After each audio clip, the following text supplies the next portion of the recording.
aqueles que hoje acompanham esta conversa, esta palestra do professor Blanco de Moraes no contexto da jurisdição constitucional e a crise. E o professor vai nos reportar um pouco uma singularidade que se manifestou em Portugal durante os anos da crise financeira e que teve uma participação muito forte do governo e também da jurisdição constitucional portuguesa, da Corte Constitucional Portuguesa. Ele vai falar sobre a jurisprudência da crise, os seus múltiplos aspectos. Sem maiores delongas, nós passamos a palavra ao professor Blanco de Moraes para que ele possa fazer uma exposição de 20, 30, 40 minutos, na verdade, sobre esta controvérsia que nós já temos estudado academicamente no Brasil e tem servido de parâmetros aí a questão do estado de exceção financeira, para depois, então, abrirmos para a pergunta aos interessados, aos participantes. Professor, seja bem-vindo, nós agradecemos imensamente a sua colaboração, a sua disponibilidade e a sua participação em mais um evento do IDP. Bom dia, Ministro. Bom dia a todos. Aqui já são 2 horas da tarde e julgo que são 10 horas no Brasil. 10 horas. De facto, é para mim um privilégio, uma vez mais, participar num evento de uma instituição tão prestigiada como o IDP, com a qual a Faculdade de Direito de Lisboa tem uma relação particularmente estreita há muitos anos. E, portanto, é um gosto estar aqui de novo e uma honra para mim fazer esta intervenção. De facto, nós vivemos, para a nossa talvez infelicidade, um tempo de pandemia viral com um inimigo invisível que num primeiro assalto ameaça matar indistintamente centenas ou mesmo milhões de pessoas, lançando dúvidas institucionais e dilemas junto do poder político de praticamente todos os Estados sobre técnicas ou de confinamento extremo ou, pelo contrário, também de circulação. Isto no primeiro assalto. Num segundo assalto, trata-se de uma pandemia que acaba por ameaçar implodir com a economia de mercado, com a coesão social e com efeitos, obviamente, na ordem pública que podem, por seu turno, atingir a democracia. Eu acho que vai ser uma crise situada, talvez não muito prolongada, mas uma crise económica consequente à crise pandémica, que terá efeitos entre a crise de 1929 e a crise de 2008, que nos Estados Unidos da América foi conhecida pela crise do subprime e, na Europa, pela crise das dívidas soberanas. Porquê das dívidas soberanas? Porque o impacto da crise americana na Europa atingiu, sobretudo, os Estados mais endividados, aqueles que tinham maiores dívidas públicas, talvez com exceção da Itália. Todos os Estados adotaram, na altura, medidas de austeridade, mas houve 4 Estados que foram particularmente atingidos por essas mesmas medidas e que ficaram sob resgate financeiro. Foi o caso de Portugal, foi o caso da Irlanda, foi o caso da Grécia e, de alguma forma, também Espanha, que tinha uma grande falta de solidez bancária. Ora, precisamente é sobre a forma como o poder político, que teve que adotar medidas de austeridade, interagiu num quadro de tensão com o Tribunal Constitucional, que atuou num contexto de defesa dos direitos sociais, que a minha intervenção, de alguma forma, irá ter lugar. Portanto, nós vamos abordar 3 domínios fundamentais. Primeiro, a questão dos estádios da jurisprudência da crise. Portanto, a jurisprudência da crise teve, como iremos ver, 3 estádios. Em segundo lugar, de facto, o impacto que os principais critérios jurisprudenciais acabou por ter, não só na organização económica e financeira e na legislação, bem como nas reações que o poder político foi oferecendo a essa mesma jurisprudência. E, finalmente, uma espécie de post-scriptum final para os amigos do Brasil, sobre aquilo que funcionou e que não funcionou neste período de exceção financeira. Portanto, nós tivemos essencialmente 3 momentos da jurisprudência da crise O primeiro dos quais ocorreu entre 2010 e 2011, portanto, sensivelmente 2 anos, e que se caracterizou pelo seguinte: reconhecimento pelo Tribunal Constitucional de uma situação de exceção financeira e, por outro lado, uma situação de, digamos, de compreensão, complacência do Tribunal Constitucional perante o legislador, aquilo que nós chamamos favor legislatoris. Ora bem, em 2010, digamos, a crise das dívidas soberanas começou a bater fortemente em Portugal e noutros Estados europeus, e o governo socialista, que na altura vigorava, foi forçado a conter um pouco a sua louca política despesista, que tinha atirado, digamos, a dívida pública portuguesa virtualmente para níveis estratosféricos. E daí a vulnerabilidade portuguesa. Portanto, o poder político passou de um momento para o outro a adotar medidas de rigor financeiro, por exemplo, recalculando para baixo o valor de muitas pensões e criando impostos com eficácia retrospectiva, para além de uma espécie de retroatividade fraca, para além de impor virtualmente cortes salariais na função pública, nos servidores públicos. Ora bem, estas medidas foram enviadas e remetidas por vários órgãos com legitimidade ativa para o Tribunal Constitucional. E qual foi a atitude do Tribunal?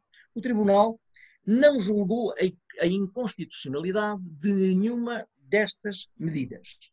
E ele próprio invocou uma situação de exceção financeira ou estado de necessidade financeira para que normas que num quadro de normalidade ao atingir direitos sociais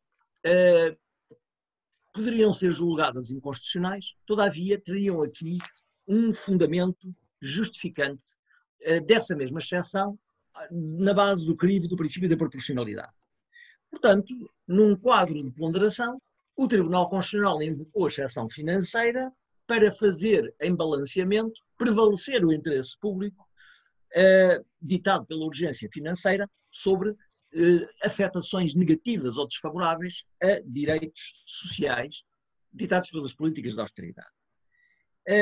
Foi o caso, por exemplo, dos acórdãos 396 de 2011 sobre o Orçamento de Estado de 2011, que não julgou inconstitucionalidade de medidas de cortes salariais na função pública, tendo o Tribunal, esse é um aspecto curioso, o Tribunal entendeu que não havia, a partir da Constituição, nenhum princípio de irredutibilidade salarial. Ou seja, o Tribunal admitiu que os salários, numa situação de urgência, pudessem eventualmente ser reduzidos. E, portanto, aceitou também essa mesma redução, na medida em que ela respeitaria o princípio da igualdade e da tutela da confiança, que no Brasil, enfim, se assemelha a uma versão dos direitos chamados direitos adquiridos. Mas houve um segundo momento.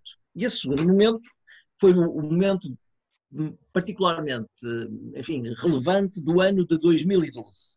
Foi o período em que avançou o critério da igualdade proporcional e de uma cláusula que o Tribunal Constitucional criou, uma espécie de norma materialmente constitucional de fabrico jurisprudencial, que foi a cláusula da transitoriedade temporalmente delimitada das restrições a direitos. Ou seja, de que as restrições a direitos sociais teriam o seu tempo e, findo esse tempo, ou à medida que esse tempo progredia, passaria o Tribunal a ser menos tolerante com as mesmas restrições. Ora bem, o que é que sucedeu? Em 2012 a conjuntura política mudou. O governo socialista foi derrotado em eleições, foi substituído por um governo de centro-direita que teve que executar um memorando, que é uma espécie de acordo entre o Estado português e os credores internacionais, uma troika de credores formada pelo Banco Central Europeu, pela Comissão Europeia e pelo Fundo Monetário Internacional, o FMI, e, portanto, esse acordo de resgate financeiro foi negociado ainda pelo governo socialista em funções, em que, enfim, os credores emprestaram dinheiro ao Estado português para pagar salários e pensões e o Estado português, em contrapartida, teve que aceitar medidas de austeridade absolutamente draconianas.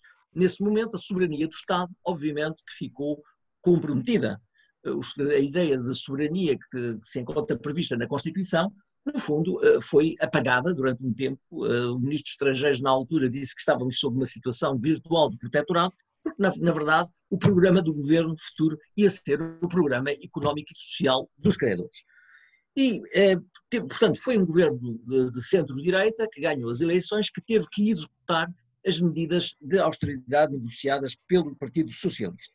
Ora bem, foi aprovado um orçamento em 2012 para vigorar em 2013, um orçamento de Estado, que impôs a suspensão durante pelo menos um ano do chamado subsídio de férias e do subsídio de Natal. Portanto, o 13º e o 14º mês de salário dos trabalhadores, como meio extraordinário de redução da despesa pública.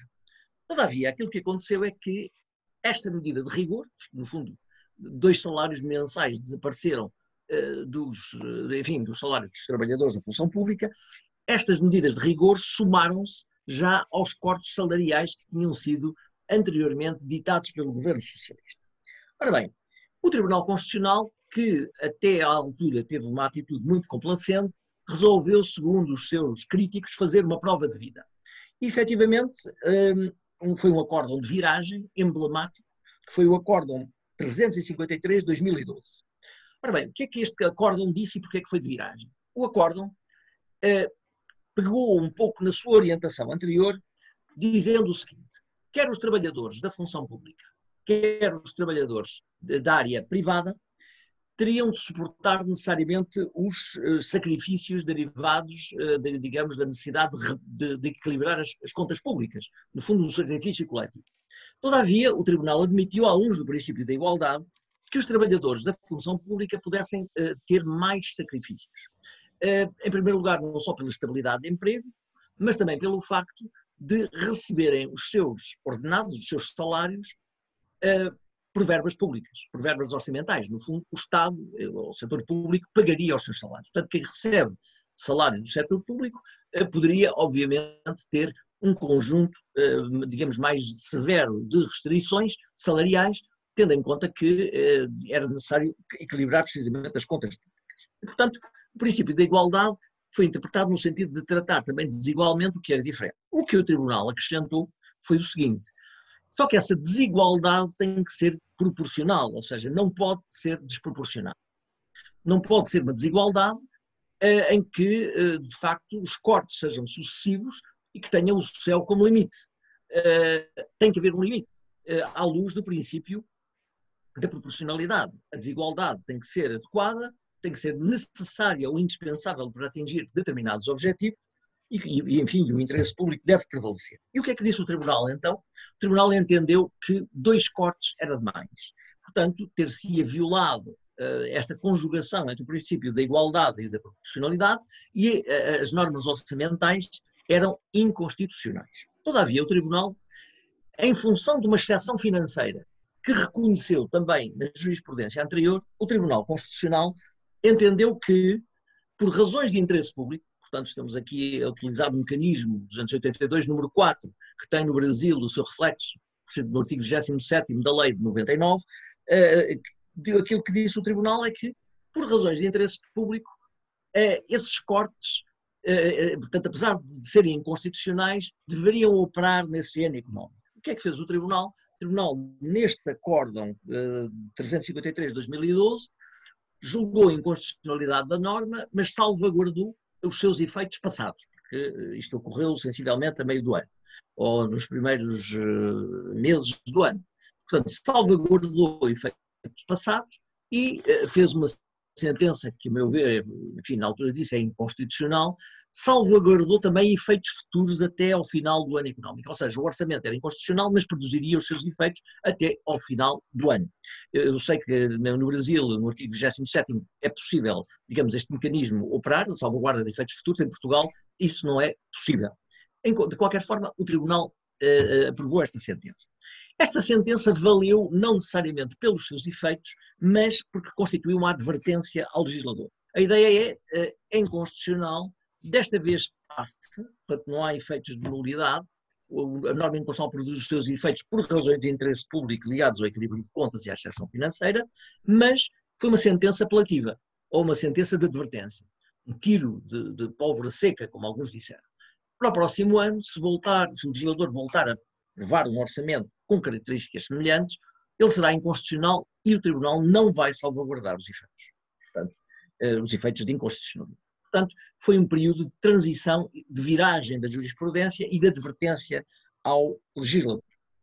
Surgiu então um terceiro momento, foi o momento final, anos de 2013 e de 2014, caracterizados por uma alta tensão política entre o Tribunal Constitucional e o legislador democrático, o legislador maioritário, porque o governo tinha maioria no Parlamento. Era um governo de coligação de dois partidos do centro ou do centro-direita.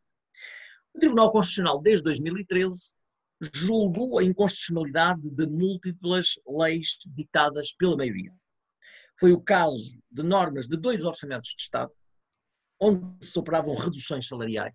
Foi o caso de 2 leis que procediam a reformas da Seguridade Social Portuguesa, onde se determinava um pouco a eito o corte de pensões pagas pela Caixa Geral de Aposentações, para lá de outras leis que tinham a ver com despedimentos na função pública e também programação de cortes salariais para o ano 2016-2018. O Tribunal fez o quê? Para justificar, sobretudo na parte dos cortes salariais, para justificar o seu critério de justificação da exceção financeira, ele restringiu este mesmo critério, manteve-o, mas restringiu, digamos, o seu alcance.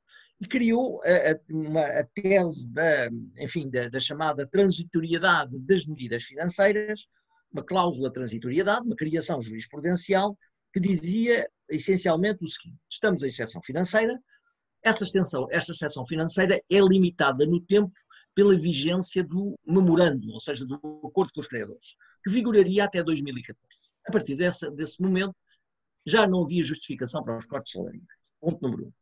Mas, digamos, a segunda interpretação é que se tornou mais complexa para o governo, porque se disse, até agora têm sido os trabalhadores, em grande parte, os sacrificados, os trabalhadores da função pública, os sacrificados por estas medidas de rigor, mas à medida que o tempo passa, o Estado tem que encontrar outras receitas para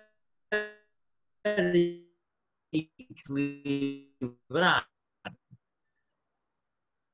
no fundo, as contas públicas, que não sejam com o legislador. Incentivando mesmo, isso foi um ato, enfim, não vou dizer ativista, mas eu diria quase provocador de intervenção, que concedeu quase a cortar impostos, a aumentar impostos, peço desculpa, para resolver o problema. Ora, esta maré de declarações de inconstitucionalidade, enfim, algumas das quais eu estive ligado, na altura era consultor do Presidente da República, que sendo uma pessoa da mesma maioria, originária da mesma maioria do centro-direita, o Presidente da República, todavia, achava que muitas destas medidas eram excessivas e apresentou, enfim, vários pedidos de fiscalização de constitucionalidade, de controle constitucional ao Tribunal Constitucional. Ora bem, a consequência desta fase foi um choque violento entre o Governo e o Tribunal Constitucional, como nunca houve paralelo na história das relações entre estes 2 órgãos em Portugal. Portanto, foi uma situação em que, depois da declaração de inconstitucionalidade do Orçamento de Estado, que tinha sido aprovado em 2013, o Primeiro-Ministro chegou ao Palácio do Presidente da República para apresentar a sua demissão. E, por um triz que não aconteceu, o Presidente conseguiu demovê-lo. E o Primeiro-Ministro, a contragosto, teve que, de novo, aumentar impostos e arranjar receitas, enfim, que não em salários e pensões. Ora bem, dito e feita esta periodização da jurisprudência da crise, vamos tentar perceber quais foram os critérios mais relevantes que o Tribunal Constitucional seguiu no quadro dessa jurisprudência. Portanto, no fundo, um produto, eu diria que normativo, da jurisprudência da crise, da gênese do próprio Tribunal Constitucional. Primeira questão interessante, o critério da necessidade financeira, ou exceção financeira. Foi uma justificação para as restrições e a vários níveis, em termos de salários e pensões.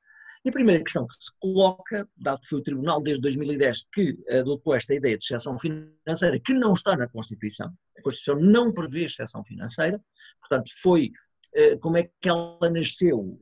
A exceção financeira nasceu, no fundo, de uma adaptação da teoria interpretativa de Friedrich Müller ou de Konrad Hess, quando afirmam que se segue enfim, na interpretação de normas, nomeadamente de regras, um programa normativo, com elemento textual, lógico-sistemático, lógico e histórico, chega-se a uma solução interpretativa, mas essa solução interpretativa tem que ser, de alguma forma, ajustada ou casada com o ambiente normativo. E o ambiente normativo é a realidade fáctica, social, económica, política, à qual se aplica precisamente essa solução interpretativa. Portanto, é o ambiente normativo que, de alguma forma, vai permitir certo tipo de ajustamentos. Aquilo que disse o Tribunal Constitucional foi, e o Presidente do Tribunal na altura clarificou, de facto o ambiente normativo é um ambiente que não é de normalidade, é um ambiente extraordinário, é um ambiente de exceção, e o Tribunal teve em conta essa exceção financeira. Agora, houve quem entendesse que o Tribunal não tomou a sério a exceção financeira. Os críticos do Tribunal, o professor Pereira Coutinho, o professor Almeida Ribeiro, que hoje é juiz do Tribunal Constitucional, criticaram, numa perspectiva mais liberal, que o Tribunal não tinha tido em devida conta a exceção financeira. Terá tido ou não terá tido? Que foi o próprio Tribunal a invocar essa mesma exceção. O Tribunal tomou em consideração a exceção financeira na medida em que, entre 2010 e 2012, incluindo 2012, o Tribunal não julgou a inconstitucionalidade de várias normas restritivas de direitos e, mesmo em 2012, julgou a inconstitucionalidade, mas salvaguardou os efeitos. Portanto, tomou em conta a exceção financeira. Todavia, o Tribunal, a partir de um determinado momento, através da famosa cláusula da transitoriedade temporalmente delimitada dos sacrifícios, o Tribunal, a partir de um determinado momento, acabou por restringir o conceito de exceção financeira e tornar-se, efetivamente, mais duro para o legislador. Segunda questão, portanto, tomou em consideração, mas essa tornou-se gradualmente mais severa. Segunda questão, chegando à conclusão que chegamos agora, que o Tribunal não foi insensível, antes pelo contrário, à exceção financeira, deveria ou não ter reduzido a intensidade do controle de constitucionalidade, ou seja, não deveria ter sido menos exigente no controle de constitucionalidade, sobretudo depois de 2003, sempre que invocou como parâmetros desse juízo de constitucionalidade princípios como a proporcionalidade, igualdade e proteção da confiança, porque praticamente as medidas de rigor caíram, foram julgadas inválidas na base destes três princípios: proporcionalidade, igualdade e proteção da confiança. Aqui há uma situação mista. Os críticos do Tribunal Constitucional diziam princípios que têm um objeto muito indeterminado, um fim também muito indeterminado, o Tribunal deve se abster de ser rigoroso no controle, porque de facto é algo que é pouco específico. E realmente é verdade em abstrato. Até como ensina Humberto Ávila, quanto mais indeterminados são os princípios e menos específicos os respectivos fins, menor a controlabilidade da sua efetivação pela Justiça Constitucional. Enfim, é uma tese que foi defendida também por John Hart Ely nos Estados Unidos e também por Waldron. Portanto, eu acho que em abstrato, apenas em abstrato, os críticos do Tribunal têm razão no sentido de dizerem que a inconstitucionalidade com base em princípios só deve ser julgada na base de critérios de evidência. E aqui não tem razão, por exemplo, os defensores do Tribunal, como o professor Jorge Reis Novaes, quando dizem que a evidência era uma invenção da doutrina crítica do Tribunal. Não era. Foi o próprio Tribunal Constitucional que, por exemplo, em 2013, entendeu que o juízo de inconstitucionalidade do Orçamento de Estado, digamos, se baseava em critérios de evidência, e o Tribunal procurou evidenciar como uma soma de restrições, dizendo que ela era, de facto, desproporcionada. Todavia, sobre se o Tribunal invocou princípios excessivamente indeterminados como base do controle, quanto a esta questão, eu acho que isso não sucedeu. Isso sucederia se o Tribunal tivesse feito muitos juízos de invalidade na base de princípios etéreos, como o da justiça ou o princípio da razoabilidade, que, a meu ver, são princípios sem objeto definido e que raramente podem, digamos, ser base para julgamentos de inconstitucionalidade. E eu atrever-me a dizer também o princípio da dignidade da pessoa humana. Só em situações extremas de mínimo existencial é que pode ser invocado. Mas o Tribunal Constitucional não fez isso. O Tribunal, durante a jurisprudência da crise, invocou princípios particularmente densificados pelo próprio Tribunal. O princípio da proporcionalidade, nos seus 3 critérios, é um princípio que é suportado por uma jurisprudência abundante do Tribunal, permite, às vezes, quase, a partir desses parâmetros ou desses testes, quais juízes de subsunção, em alguns casos. O mesmo sucede com o princípio da igualdade e mesmo o princípio da tutela da confiança. O Tribunal Constitucional tem 4 testes baseados na jurisprudência alemã para verificar se, de facto, existem normas com efeitos retroativos fracos ou retrospectivos que, de alguma forma, abalam a confiança dos cidadãos na estabilidade das normas jurídicas contra afetações desproporcionadas. Portanto, aquilo que eu acho é que, maioritariamente, o Tribunal Constitucional, a crítica não colhe, no sentido que, maioritariamente, o Tribunal Constitucional fez apelo a estes 3 princípios e não a princípios espongiformes ou etéreos. Todavia, à medida que enfim, nos aproximávamos do termo da vigência do memorando, ou seja, do termo da vigência do resgate, o Tribunal passou claramente a ser mais impaciente com o legislador e mais político. E, por exemplo, no Acórdão 413 de 2014, portanto já numa fase adiantada, quase perto do termo do resgate, o Tribunal julgou a inconstitucionalidade, dizendo que os cortes salariais eram desnecessários, mas não demonstrou, na base de um critério de evidência, a desnecessidade desses cortes.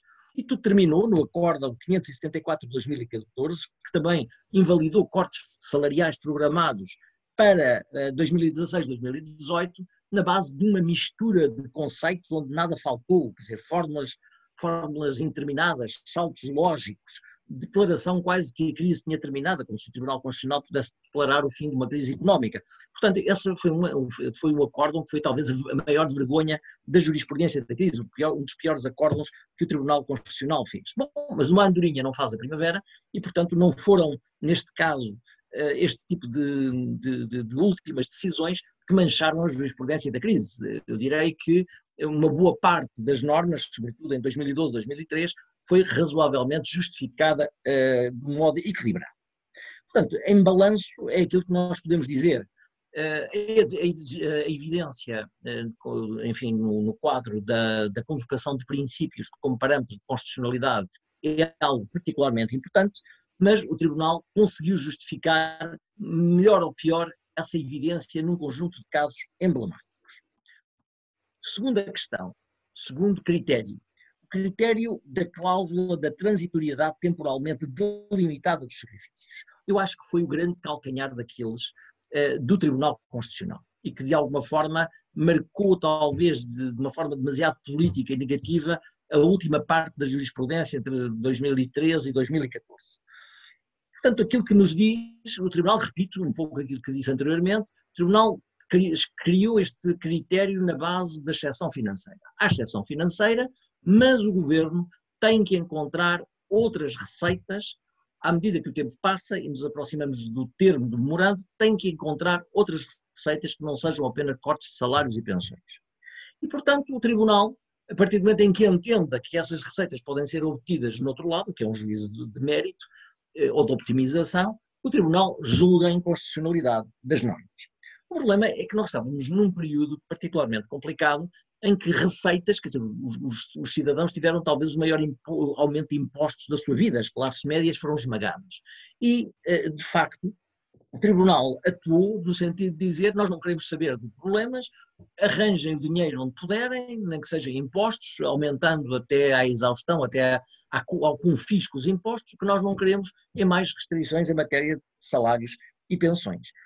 No fundo, como se os cidadãos não estivessem já demasiado onerados, como se o Estado português não estivesse vinculado pelo tratado orçamental que lhe impunha um conjunto de limites quantitativos às suas políticas públicas, como se o crescimento económico que já se começava a verificar se mantivesse em ascensão exponencial, realidade que o Governo não pode dominar, e como não pudessem ocorrer riscos de natureza sistémica, como é o caso de uma crise de saúde ou outra qualquer. Portanto, O Tribunal, para tentar dar uma imagem, o Tribunal transformou esta cláusula de transitoriedade temporalmente delimitada dos sacrifícios em algo que nos lembra o primeiro filme do Indiana Jones, no Templo Perdido, em que havia o Indiana Jones cai numa sala que tem umas paredes com picos que se vão aproximando para o esmagar e ele anda desesperadamente a encontrar uma saída. Bom, foi a situação em que o governo foi colocado precisamente por esta mesma cláusula. Portanto, o que é que eu posso dizer em relação a isto?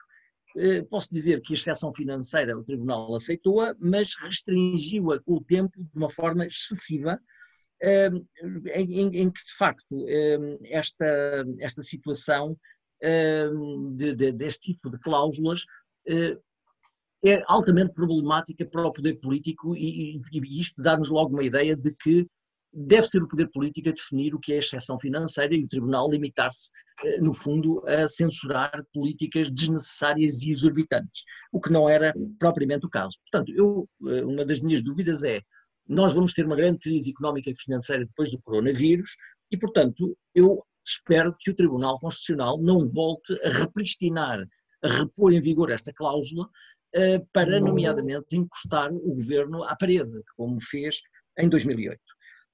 Por isso mesmo, para evitar situações destas, eu acho que tem que ser o poder político a definir o que é exceção financeira. Deveria haver, a meu ver, uma alteração da Constituição, uma emenda constitucional, que, a par do estado de sítio e do estado de emergência, aliás, Portugal está em estado de emergência neste momento, houvesse outro estado de exceção, que seria o estado de exceção financeira. Que se caracterizaria por quê? Pela possibilidade do poder político, do legislador, restringir ou suspender direitos sociais, dentro de certo tipo de limites, e que o Tribunal Constitucional só pudesse declarar a inconstitucionalidade em casos de evidência. E essa evidência deve ser procedimentalizada. Ou seja, eu defendo que o Tribunal Constitucional, relativamente a essas matérias, que são objeto das medidas de exceção, só pudesse declarar a inconstitucionalidade por maioria de 2/3.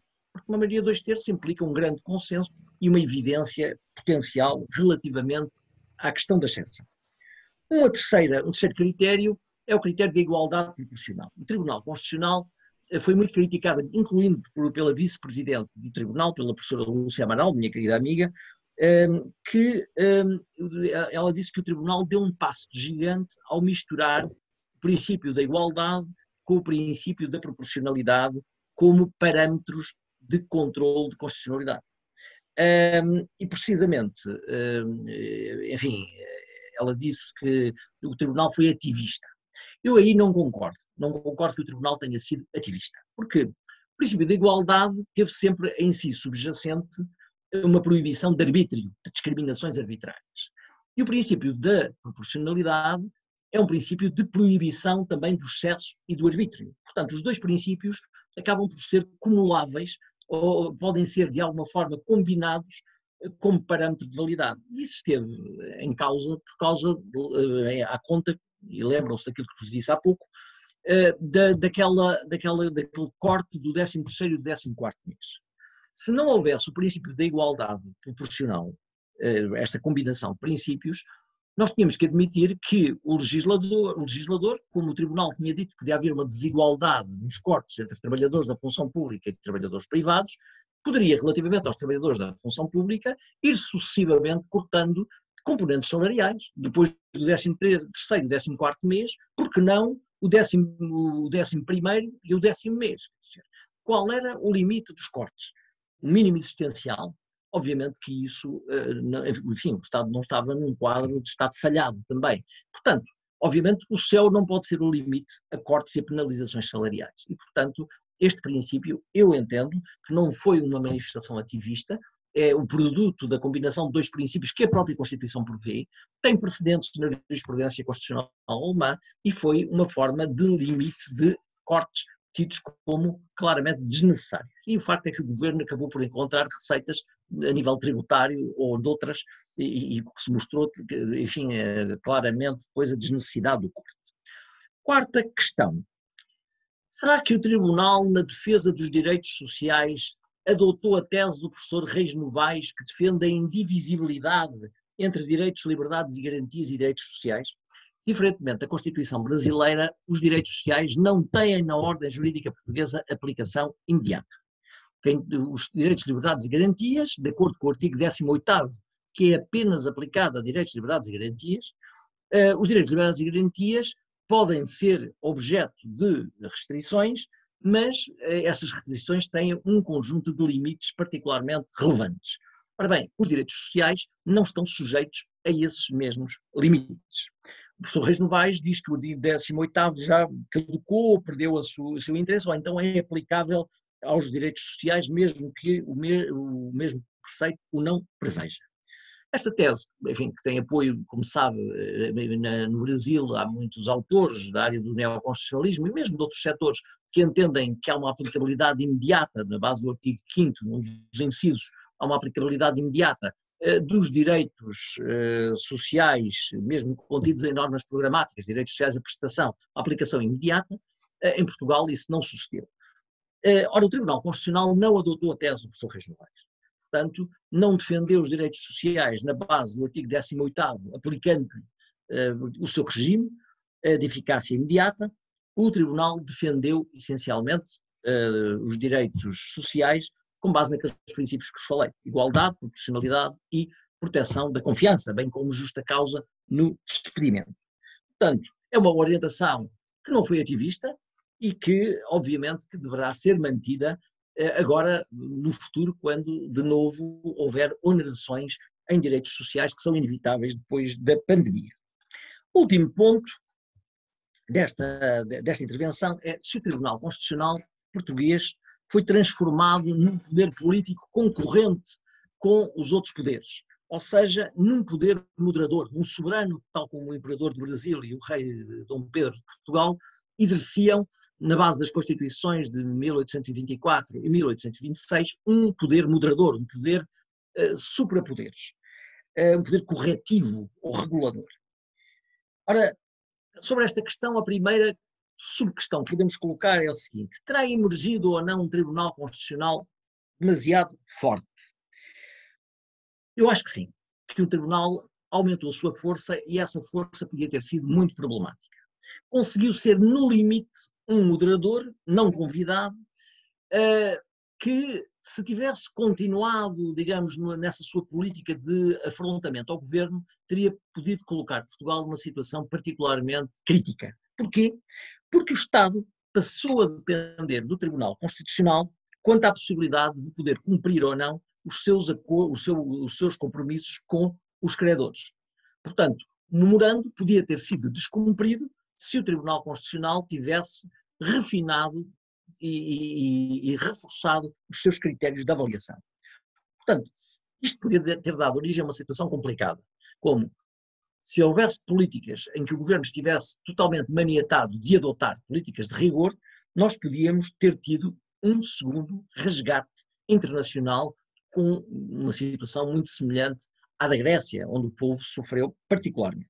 Ora, ficar um país sujeito ao Tribunal Constitucional no que toca ao cumprimento de obrigações que são indispensáveis para, digamos, realizar salários e pensões é algo que não, a meu ver, não é aceitável. Segundo ponto, houve mesmo um poder moderador, a judicialização das políticas públicas converteu o Tribunal num soberano moderador? Em parte, sim.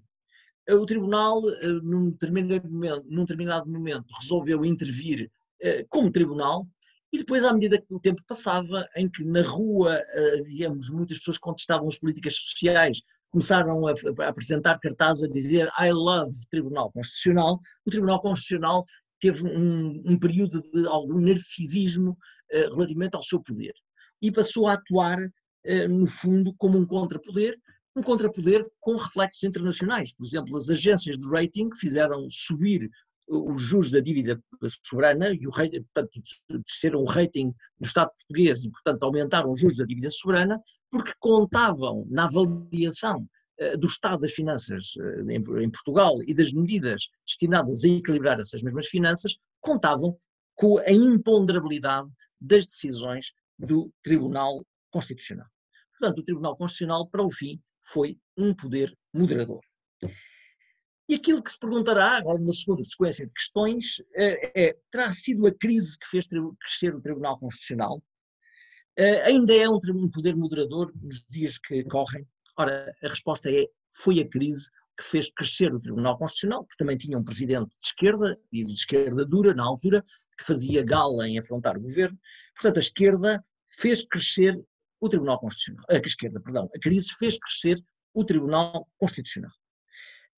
Todavia, mal a crise terminou e mudou o governo, entretanto, em 2015, o Tribunal Constitucional regressou ao seu estatuto anterior, que foi sempre a de um tribunal de self-restraint, um tribunal relativamente tímido e discreto. Portanto, a crise, digamos, foi a causa direta do fortalecimento do tribunal. Hoje em dia, o tribunal tem sido um tribunal profundamente, eu diria, um pouco pálido no que toca à sua intervenção. Claro que para isto também contribuiu o Presidente da República. Eu lembro-me que o professor Marcelo Rebelo de Sousa não gostou da ideia de ter um Tribunal Constitucional como poder moderador. Porquê? Porque em Portugal, que é um sistema semipresidencialista, o poder moderador compete ao Presidente da República. Portanto, o Presidente da República é o regulador das relações entre poderes. E o atual Presidente não quis ter um concorrente no exercício dessas funções moderadoras. Em consequência, em 4 anos e meio de mandato, só enviou um único diploma para o Tribunal Constitucional. Portanto, em parte, secou o Tribunal Constitucional. O Tribunal Constitucional foi ativista? Não foi. Eu entendo que, de um modo geral, tirando aquelas dúvidas sobre a cláusula temporalmente delimitada dos sacrifícios, o Tribunal Constitucional julgou a inconstitucionalidade, não na base de um conjunto de normas que ele próprio ia construindo a todo o tempo, mas essencialmente na base do direito positivado na Constituição, obviamente um conjunto de princípios. A última questão, que é mais melindrosa, é: o Tribunal Constitucional foi isento politicamente? Eu acho que o Tribunal, examinando todo este período, antes e depois da jurisprudência e da crise, eu não acho que o Tribunal Constitucional tenha sido um tribunal isento politicamente. Acho que o Tribunal Constitucional, em 2010, 2011, um governo socialista foi complacente. Quando entrou em vigor, enfim, em funções de uma maioria de centro-direita, o Tribunal foi crescentemente mais exigente, mais duro, até se transformar num contrapoder. E depois, mais tarde, terminada a crise e regressado os socialistas, um governo socialista ao poder, o Tribunal passou de novo ao seu papel relativamente complacente. Veremos agora, isto é a prova dos 9, como é que o Tribunal Constitucional se vai comportar quando o presente governo socialista editar um conjunto inevitável de medidas de rigor, de natureza financeira, que vão, obviamente, mais uma vez, afetar salários e, quiçá, pensões. É algo que estará on probation. Se de facto se verificar que o Tribunal, eu acho que é bem do país, não utilizar medidas como aquelas que atuou inicialmente, então teremos que chegar à conclusão que o Tribunal Constitucional, apesar de, neste caso, atuar razoavelmente, enfim, será um tribunal, apesar de tudo, mais politicamente comprometido, e acho que isso levantará necessariamente críticas sobre se estaremos aqui perante um poder verdadeiramente independente, e não deveria haver uma alteração da Constituição que tenha, enfim, concebido uma outra composição do Tribunal Constitucional, em termos de designação de juízes. Eu, por exemplo, acho que o Tribunal devia seguir uma lógica italiana. 1/3 dos magistrados designados pelo Presidente, outro terço pelo Parlamento, e outro terço pelo Supremo Tribunal de Justiça e pelo Supremo Tribunal Administrativo. Eu sei que esta minha posição é minoritária, mas é aquela que eu defendo há muito tempo. E eu terminaria, muito brevemente, com um post-scriptum para os amigos do Brasil em tempos de pós-pandemia. E para isso tinha aqui 7 pequenas ideias, muito rapidamente eu irei focar. Em primeiro lugar, em face da exiguidade de recursos financeiros, há princípios que, em termos de exceção, se dissolvem.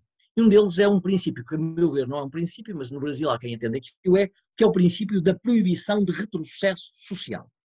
É algo que não está na Constituição brasileira, para alguns emana equivocamente do Pacto de São José da Costa Rica, mas, estando ou não na Constituição, é um princípio que se vaporiza quando há situações de exceção e necessidade financeira.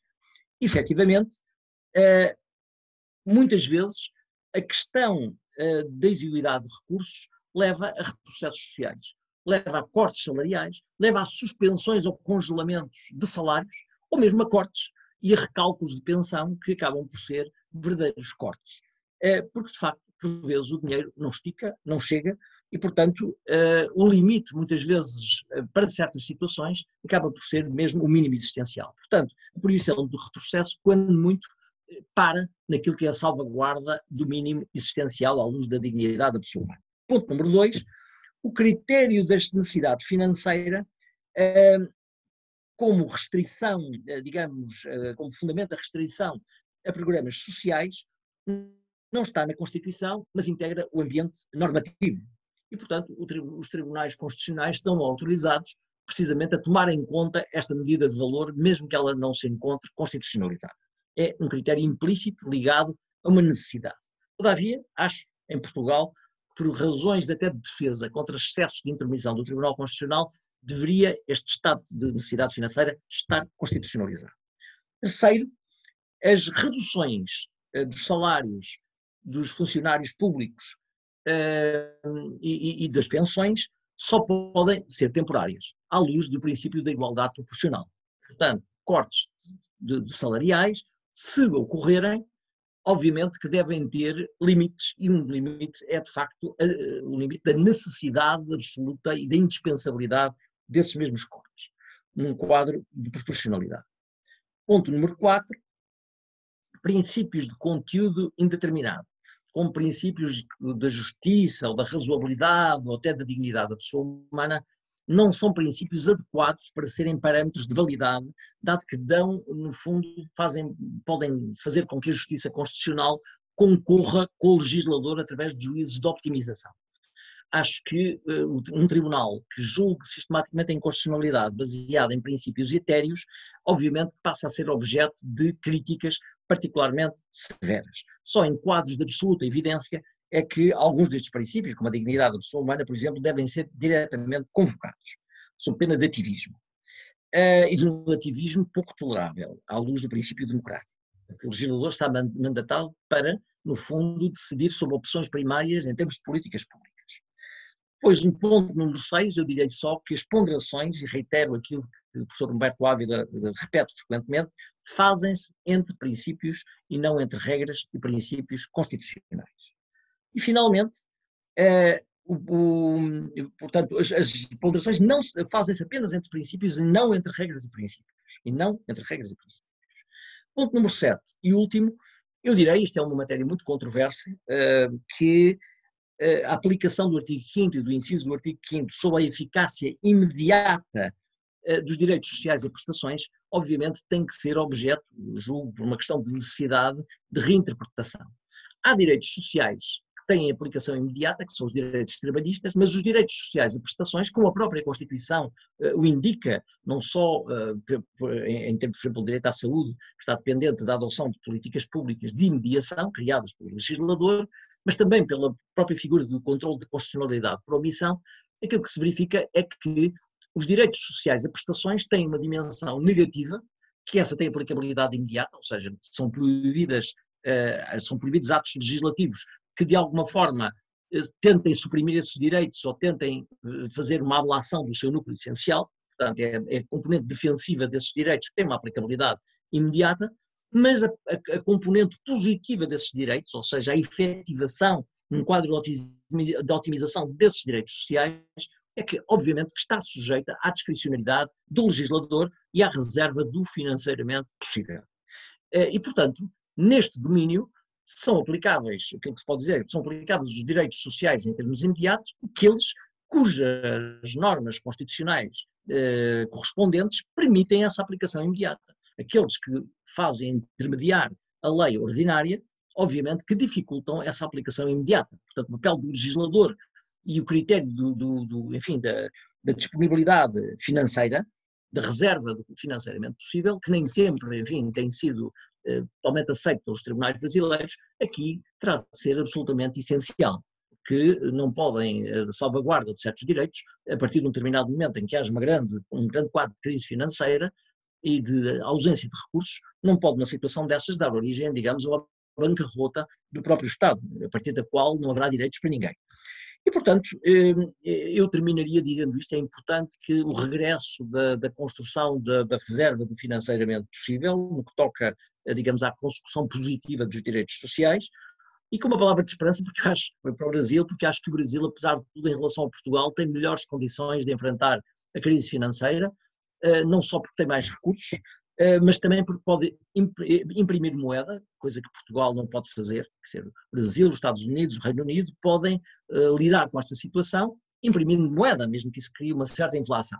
Portugal está dependente da União Europeia e a União Europeia é muito restritiva sobre esta mesma questão. E verificou-se, aliás, recentemente, foi aprovada uma PEC de guerra. Essa PEC, apesar de tudo, permite a mobilização de meios financeiros que Portugal, por exemplo, não dispõe. Portanto, eu acho que o Brasil, num quadro de razoabilidade, enfim, durante algum tempo terá uma situação crítica, mas tem, apesar de tudo, mecanismos para solucionar essa mesma crise. E desejo, obviamente, como dado ao meu coração brasileiro, sendo português, desejo, de facto, aos amigos brasileiros o maior sucesso no combate, digamos, à crise financeira que inevitavelmente virá.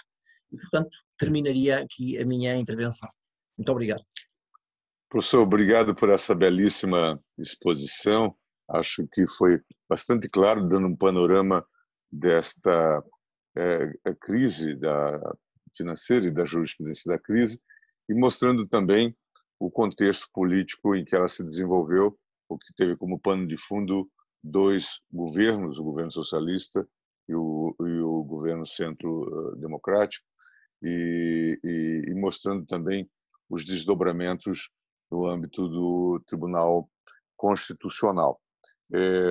Eu tenho trabalhado um pouco, como o senhor sabe, a ideia da exceção financeira, um pouco na linha do Hebel e do Zagrebelsky, da ideia de uma teoria de possibilidades, a ideia de que podemos eventualmente ter necessidade de identificarmos uma lacuna no texto constitucional. De alguma forma, isso tem sido discutido en passant no Supremo Tribunal Federal, quando nos deparamos aí, especialmente em relação a estados, com a necessidade de fazer um parcelamento de salários. Não tivemos até aqui a ideia de redução de salários, há em Fieri um debate no Congresso sobre isso, mas temos tido essa dura realidade nos estados, especialmente no Rio Grande do Sul, já tivemos em mais de uma situação, e em vários estados estamos tendo o parcelamento de salários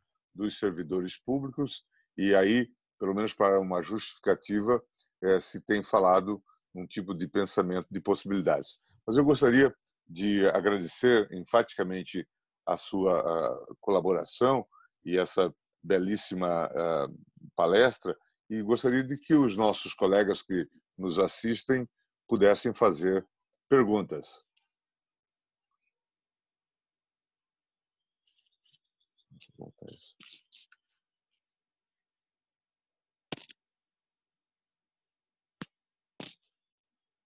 Vejo que há bastantes pessoas a assistir, mas a maioria das pessoas está com o microfone desligado. Vamos ver aqui se...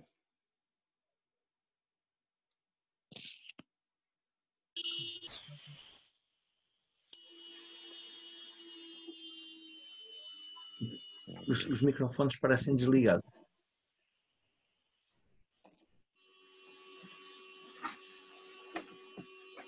Bom dia, gente. Temos perguntas? Bom dia. Bom dia, Matheus. Tudo bom? Pode fazer sua pergunta. Bom dia, professor Carlos Branco. Bom dia. Tudo certo. Bom dia, Vossa Excelência, ministro e professor Gilmar Mendes. Eu gostaria de algum apontamento a respeito da vedação de retrocesso. Como que ela poderia ser aplicada ou não aplicada aqui no Brasil em relação a esses direitos sociais, uma vez que essa situação de crise financeira, ela normalmente acarreta numa restrição desses direitos? Bom, aquilo que eu gostaria de dizer é o seguinte: a proibição de retrocesso foi uma construção do professor Gomes Canutilho. durante uma fase, digamos, da sua, enfim, do desenvolvimento do seu pensamento constitucional.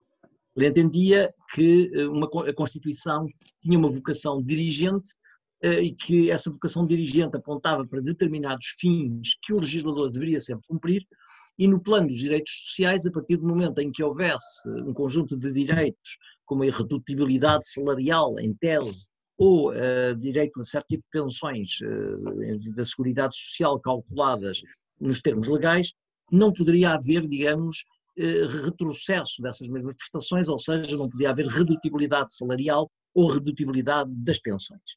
O problema é que, em quadro, esse princípio nunca foi aceito pelo Tribunal Constitucional. Houve, quando muito, um acórdão do professor Vital Moreira que abordou, digamos, ou que defendeu a existência da proibição de retrocesso. O professor Vital Moreira era juiz do Tribunal Constitucional e, como sabem, tem uma belíssima Constituição anotada com o professor Canutilho e, portanto, sustentava na altura as mesmas ideias.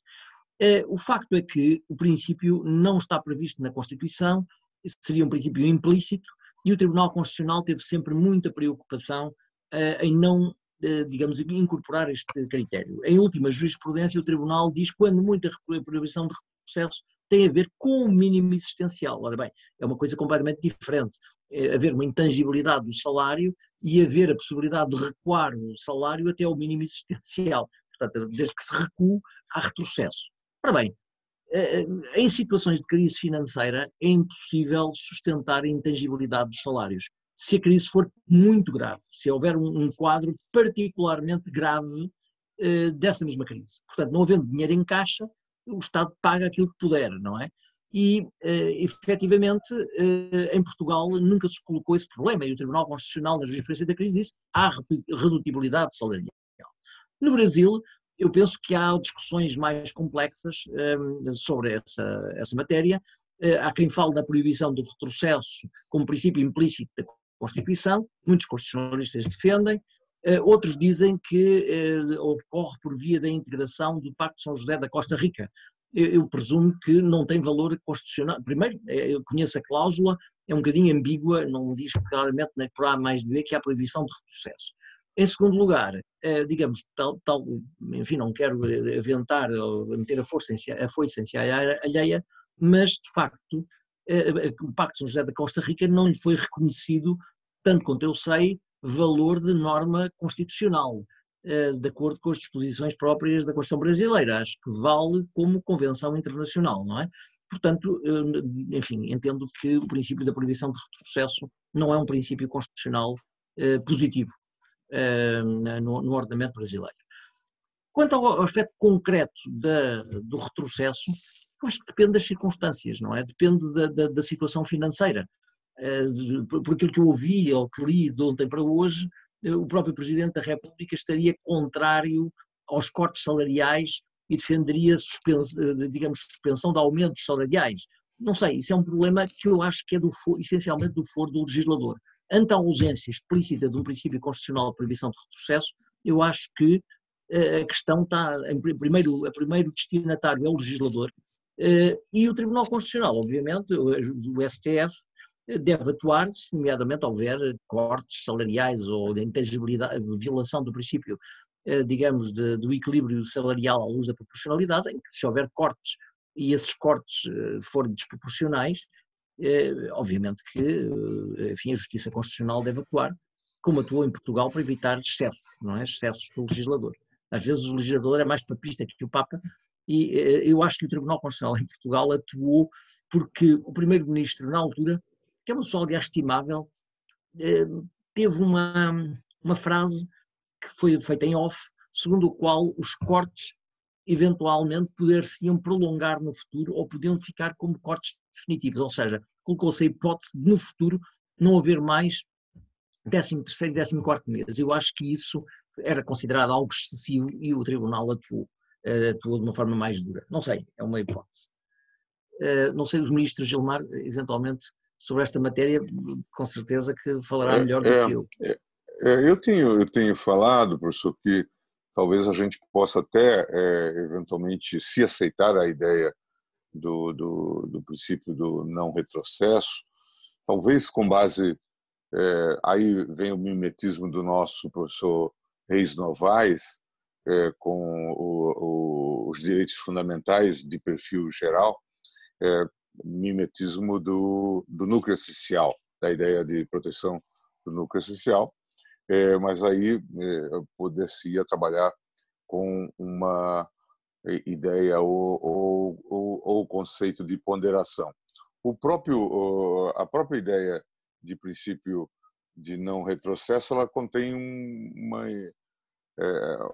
um conceito implícito relacional. Nós precisamos relacionar com as circunstâncias. E de quando em vez a gente faz uma aplicação um tanto quanto desabrida, diria eu, até descuidada. Nós tivemos um debate no Supremo Tribunal Federal a propósito de votação no sistema eletrônico ou no sistema de papel, e alguém invocou o princípio do não retrocesso para não voltar ao modelo de papel, quando as coisas, na verdade, aqui têm uma outra relação com a questão de segurança, de fato, maior confiabilidade por parte do público e tal.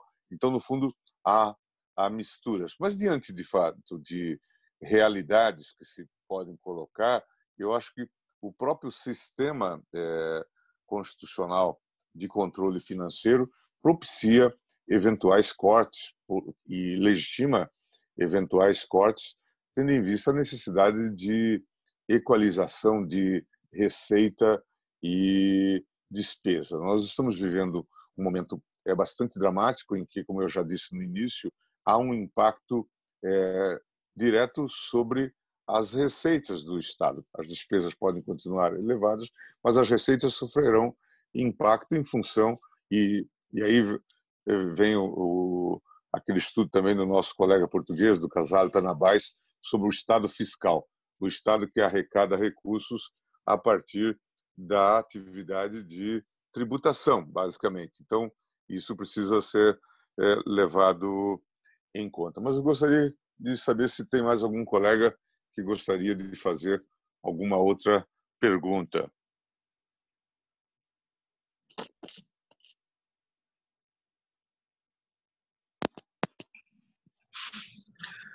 Bom dia. Bom dia, o ministro Gilmar Mendes, boa tarde para o professor Carlos Blanco. Obrigado. Como está? Eu tive a honra de ser aluno dos dois professores no mestrado, né? E tem uma pergunta relativa à reserva do possível, professor Carlos Blanco, porque, salvo engano, o Canotilho fez tem um artigo na década de 90 que ele reviu um pouco a sua teoria. Salvo engano, o artigo tratava da chamada metodologia fuzzy e dos camaleões normativos. E ele defendeu justamente a relativização da reserva do possível, como o senhor bem falou. A pergunta que eu faço em relação até esse artigo do Canotilho e as vossas ponderações até que, se eu colocar o mínimo existencial como limite da reserva do possível, eu não estaria a confundir os dois conceitos, já que o mínimo essencial já exerce esse papel. E segundo,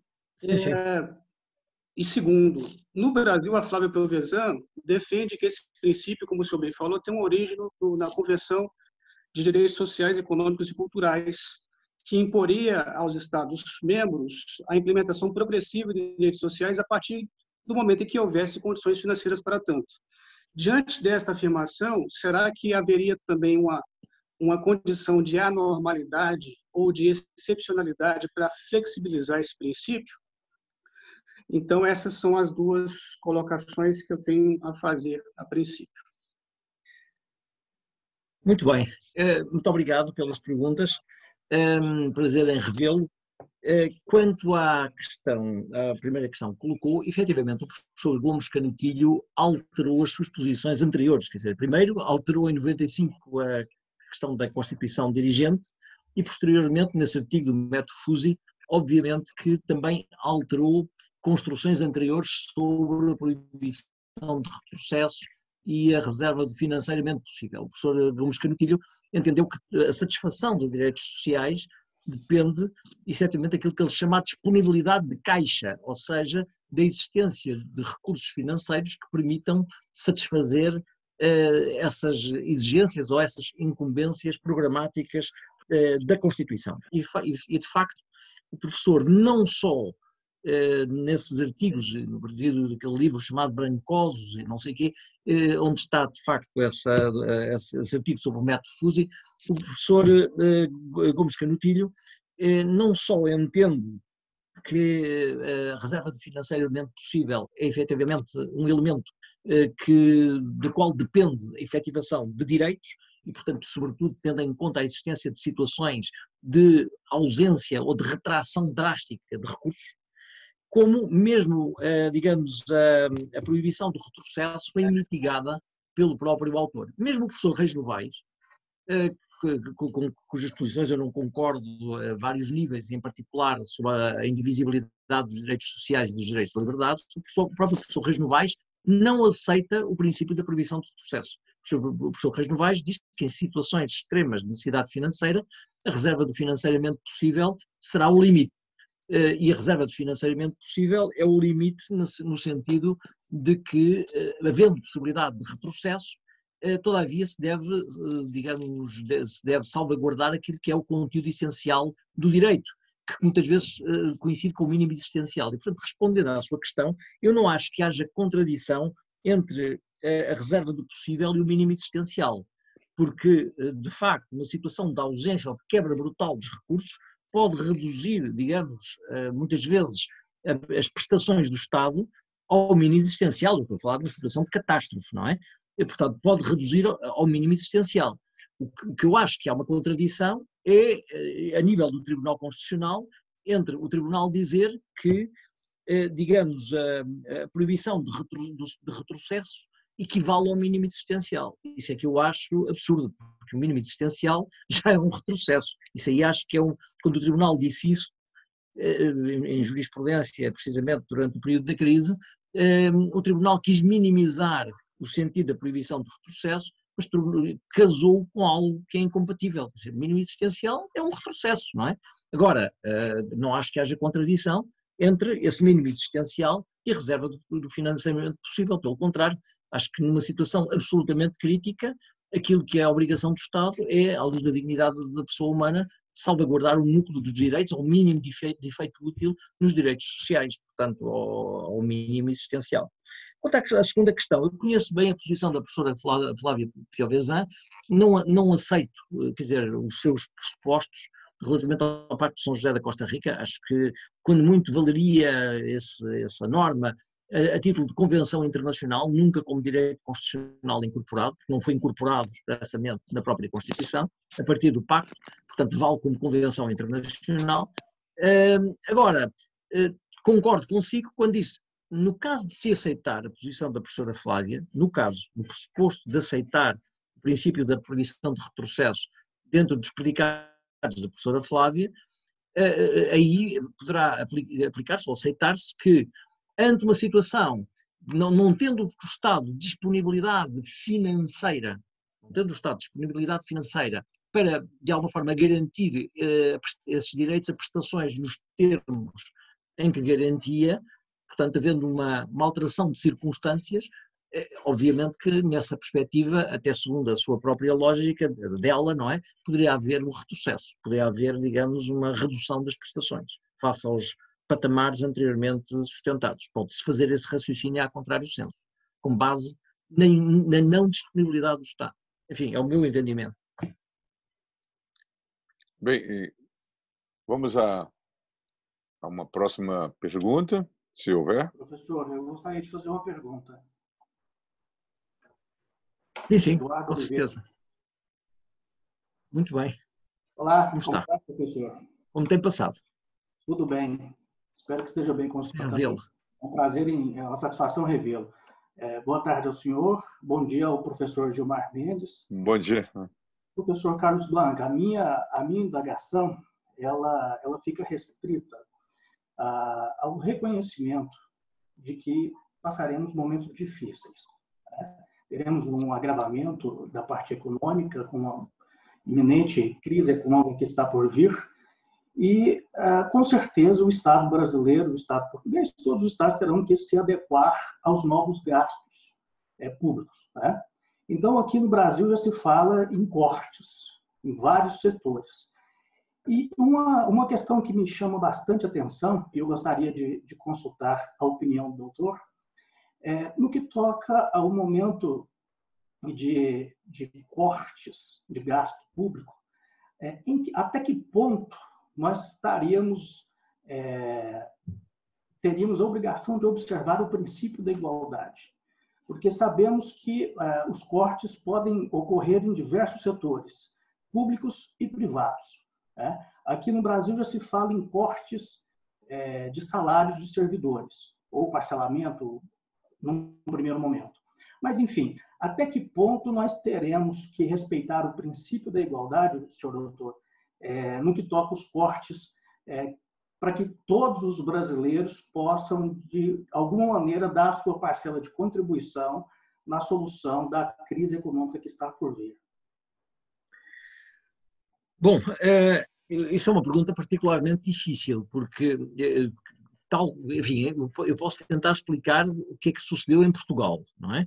Em Portugal, quando houve a situação de resgate, desde empresas até trabalhadores e pensionistas, todos tiveram que contribuir, à luz de um princípio de igualdade em abstrato, para o equilíbrio das contas públicas. Por exemplo, houve redução salarial, quadros de layoff, por exemplo. O layoff implica reduções salariais. O trabalhador não é despedido, mas aceita temporariamente, digamos, uma redução de 1/3 do seu salário. Aliás, já há muitos trabalhadores em layoff neste momento em Portugal. É uma alternativa ao despedimento. O despedimento, a pessoa fica, como nos Estados Unidos, portanto, fora do mercado de trabalho.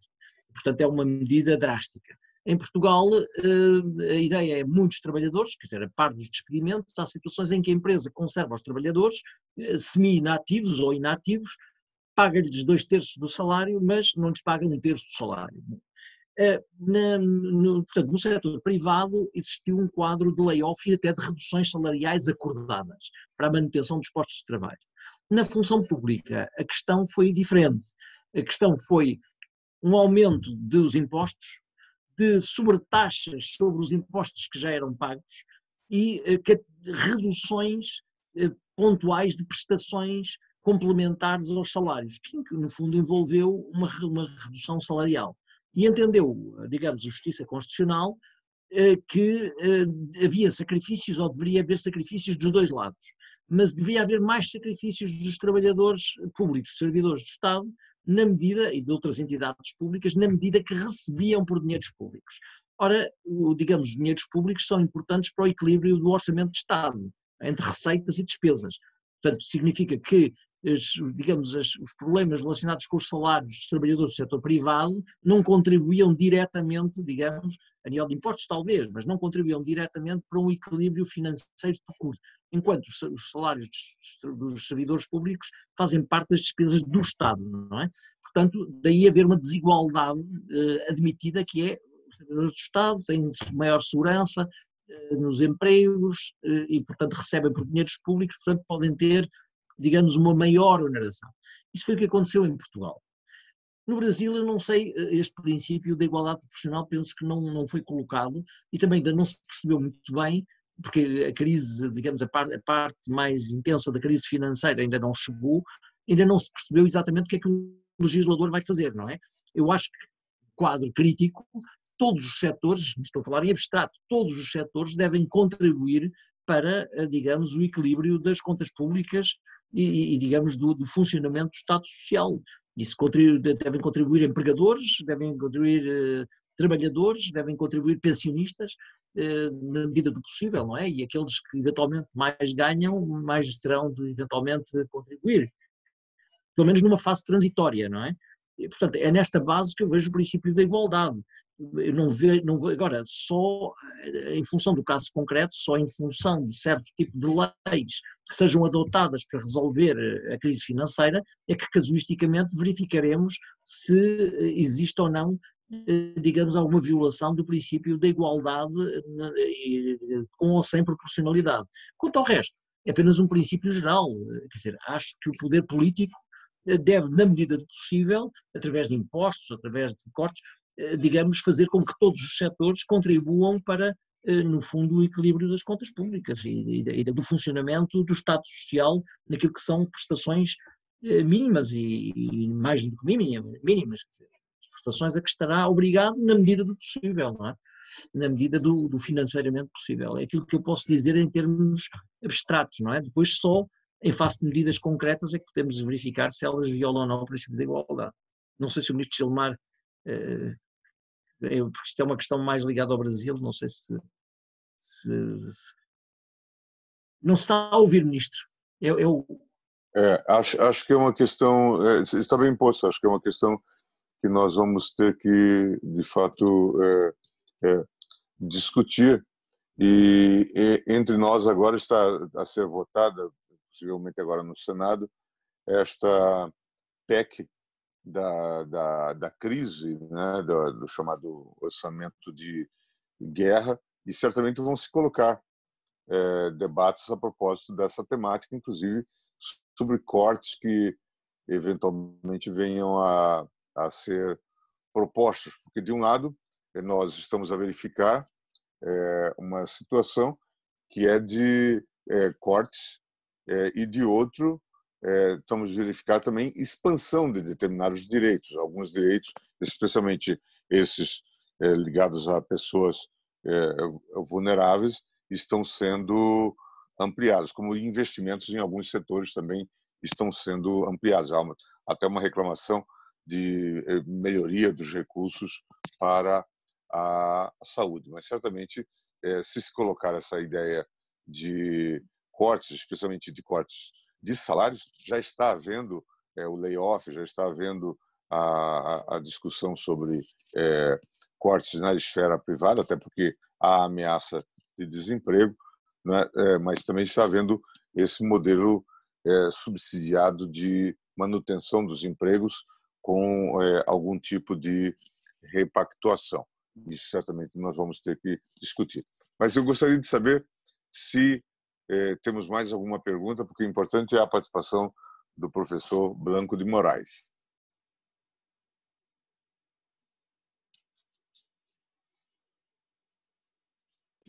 Eu tenho uma pergunta? Sim, o Max. Isso, posso formular, né? Por favor. Uma satisfação enorme, primeiramente, professor Carlos Blanco, professor ministro Gilmar. A respeito, professor Carlos Blanco, do limite das questões dos direitos fundamentais, que o senhor colocou como mínimo existencial, como esse limite, não é mesmo? Sim. Aqui no Brasil, não é unânime, né, a questão de qual seria esse conteúdo e qual seria o limite do próprio mínimo existencial.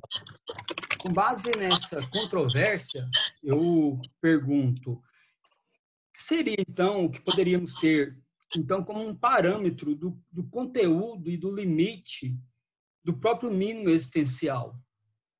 Quais direitos, em que medida essa limitação estaria com o mínimo existencial, professor Carlos Blanco? Bom, é uma matéria muito complexa, é muito difícil de dizer quais são os limites do mínimo existencial. Há limites do mínimo existencial, portanto, em situação de normalidade, em situação de crise financeira grave e em situação de verdadeiro estado de necessidade crítico financeiro. Porque, veja, o mínimo existencial, por exemplo, em certo tipo de situações de normalidade, eu não consigo dizer mais do que isto. Portanto, eu só posso dizer que há 3 situações diferentes. Vou dar um exemplo daquilo que o Tribunal Constitucional Português atuou quando convocou o mínimo existencial à luz do princípio da dignidade da pessoa humana. Em 1992, surgiu uma lei que restringia uma prestação social que era, digamos, o rendimento. Há aqui um eco qualquer. Em 1992, o Tribunal Constitucional julgou a inconstitucionalidade de uma lei, ou de uma lei da Assembleia da República, aprovada por uma maioria de centro-direita, que alterava aquilo que nós chamamos o rendimento mínimo garantido, ou rendimento social de inserção, que é uma espécie de renda mínima atribuída às pessoas que não têm outros meios de subsistência para poder viver. E, portanto, relativamente a essa mesma matéria, aquilo que sucedeu foi que o Tribunal Constitucional entendeu que essa alteração da lei, que dizia que os jovens dos 18 aos 25 anos não deveriam receber este mesmo rendimento mínimo, porque, obviamente, estão na idade de trabalhar e, portanto, não se justificaria essa atribuição. E o Tribunal Constitucional julgou inconstitucionalidade, para lá do princípio da igualdade, dizendo que havia uma discriminação em razão da idade, entendeu que, digamos, este subsídio era, digamos, o mínimo de subsistência de pessoas que não tinham, digamos, outros rendimentos para poder subsistir e, portanto, para poder viver. E, como tal, o Tribunal entendeu que se violava o princípio da dignidade da pessoa humana na sua vertente social. Isso ocorreu num estado de normalidade. Portanto, entendeu-se que, digamos, em razão da idade e em razão da vulnerabilidade de certos setores, não deveriam os mesmos ser privados desta renda. Num quadro de estado de necessidade financeira, durante a jurisprudência da crise, houve também uma situação, ainda houve outra decisão, em estado de normalidade, que foi a seguinte: a penhorabilidade dos salários. Portanto, pessoas, digamos, que tinham um salário relativamente escasso e endividadas, colocava-se o problema de se, para o pagamento da dívida, se poderia penhorar o salário. E, portanto, o Tribunal Constitucional entendeu que a legislação que permitia uma penhora larga do salário poderia colocar as pessoas numa situação de carência absoluta, sem dinheiro para poder subsistir. E, portanto, determinou que o salário só podia ser penhorado até 1/3. Portanto, havia limites de proporcionalidade relativamente e de necessidade quanto à penhorabilidade do salário. Portanto, aqui encontrou-se uma ideia de mínimo existencial, no sentido não apenas de sobrevivência, mas, digamos, de recursos que permitam à pessoa viver minimamente, de uma forma minimamente condigna.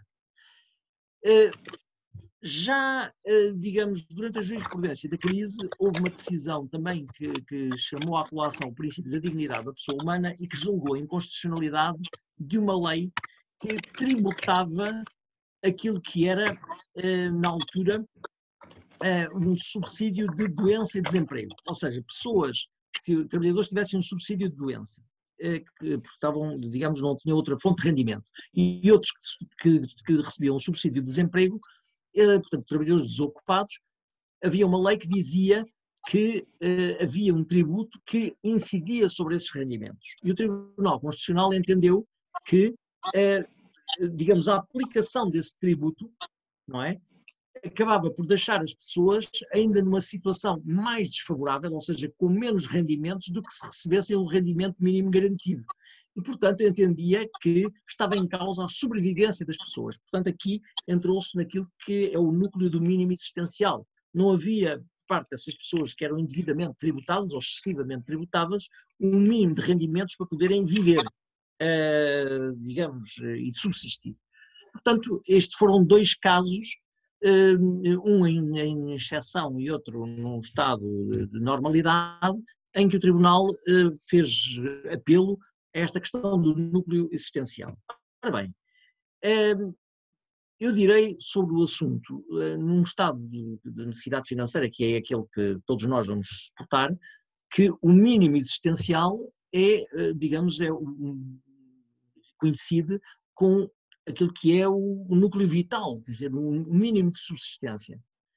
Porque com menos disponibilidade financeira não se pode garantir quadros quadros mais generosos de existência condigna, que é, nomeadamente, a pessoa, para além da sobrevivência, poder, digamos, dispor de rendimentos para, nomeadamente, fazer outro tipo de despesas para a sua própria comodidade.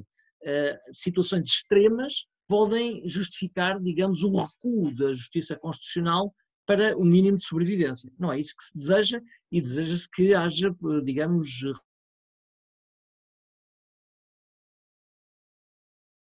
se poder recuar, como se recuou na jurisprudência da crise portuguesa, para quadros de subsistência, para o mínimo vital.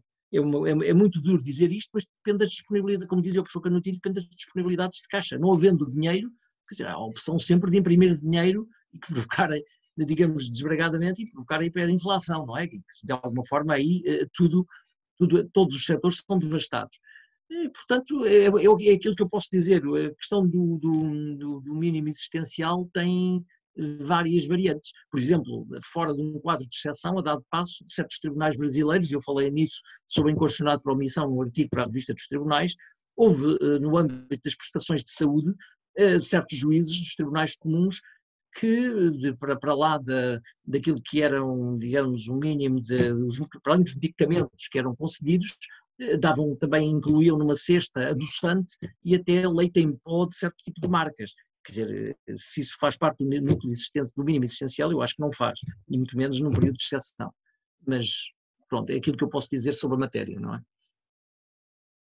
Professor, agradecer imensamente a sua participação e eu deixo ao Vitor para as palavras finais, mas nós gostaríamos de agradecer essa sua brilhante participação neste seminário, nos ajudando aí também a refletir sobre esse quadro crítico que estamos a enfrentar, trazendo essa vastíssima e rica experiência portuguesa, já com esse cabedal de acordos, e também eu reli com atenção aquilo que o senhor versejou na sua obra a propósito do direito constitucional ou interpretação constitucional em tempos de cólera, né, como foi dito de forma um tanto quanto poética ou literária nesse capítulo que merece ser lido de sua obra e que foi colocado à disposição